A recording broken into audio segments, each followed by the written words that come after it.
We are ready now to listen to the words of the Holy Gospel, the good news of Jesus. Please stand and join me in the Gospel acclamation.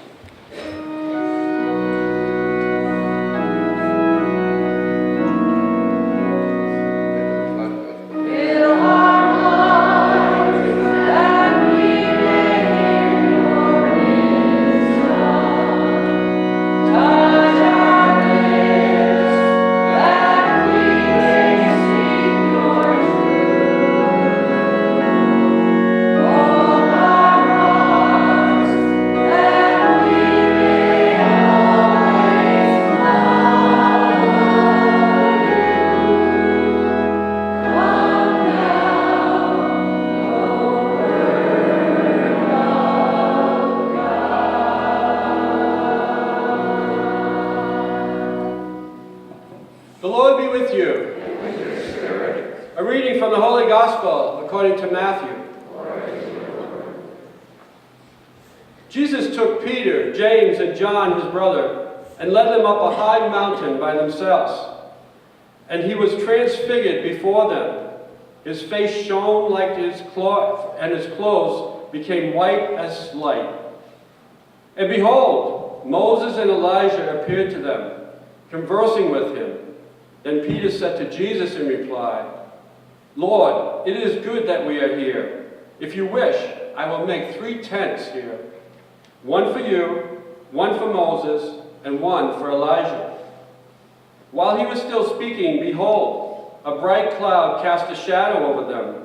Then from the cloud came a voice that said, "This is my beloved Son, with whom I am well pleased. Listen to him." When the disciples heard this, they fell prostrate and were very much afraid.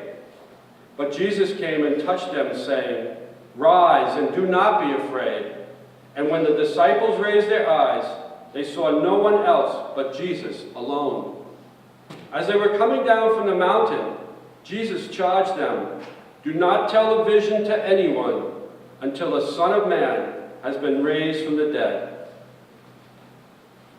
The Gospel of the Lord. Praise to you, Lord Jesus Christ. Peter said to Jesus in reply, "Lord, it is good that we are here.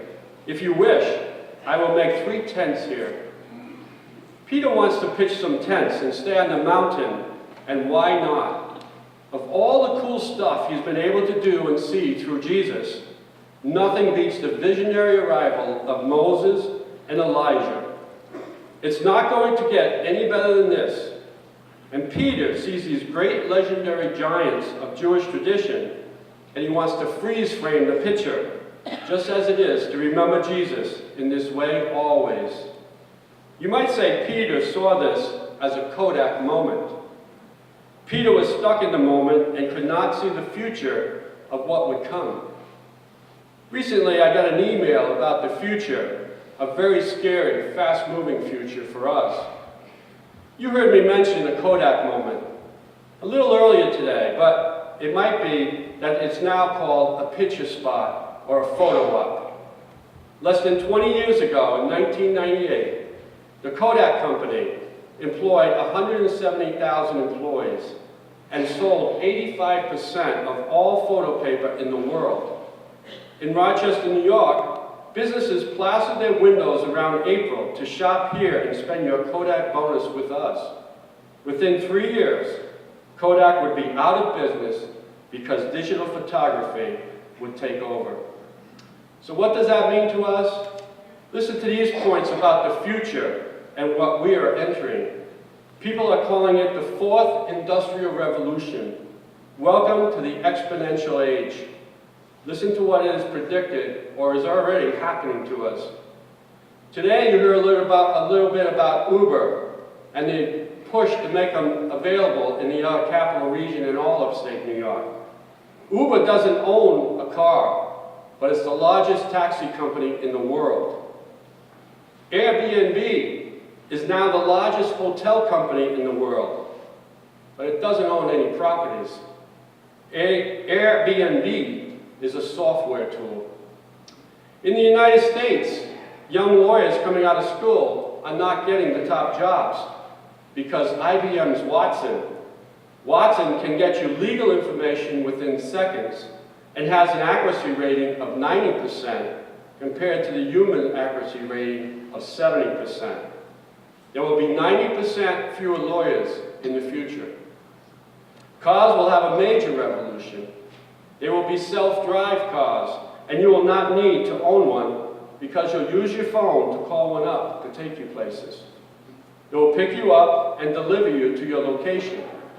You only pay the mileage that you use and get to your destination.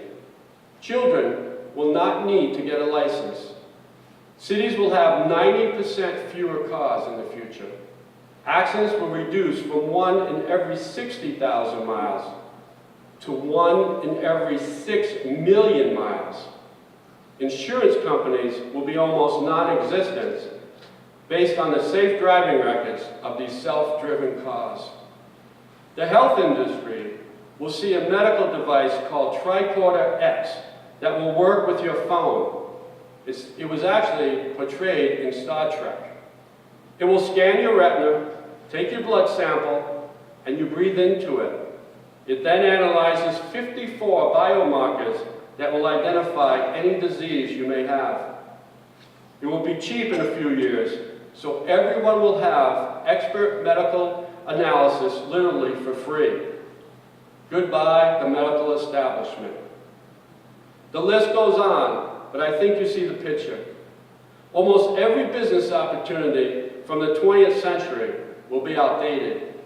Many things are being replaced by computers and machines that work harder and faster than we do, more accurately and cheaper than a human. The one thing I couldn't find being replaced is Jesus. Peter said, "Lord, should I pitch 3 tents?"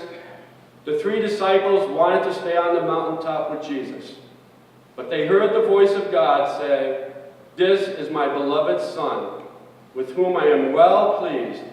Listen to him." So when Jesus ordered them to go back down the mountain, they followed. We can feel very comfortable here at St. Michael's for the hour or so that we are together. It is warm, it is a loving place, a supportive place.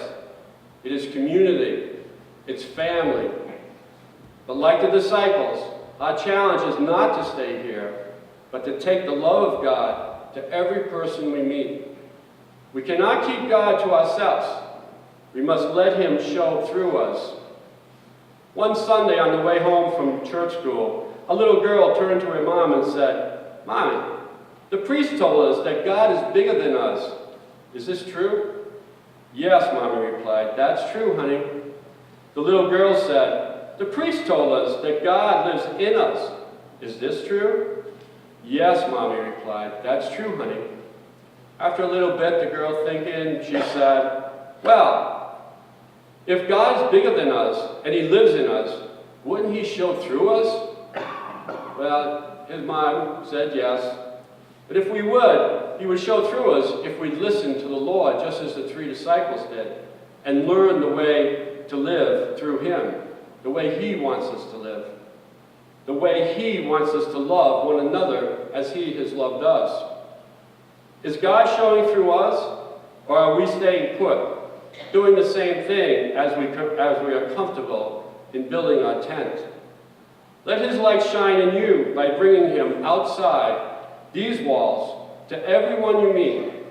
The future of our church lies in each one of our hands.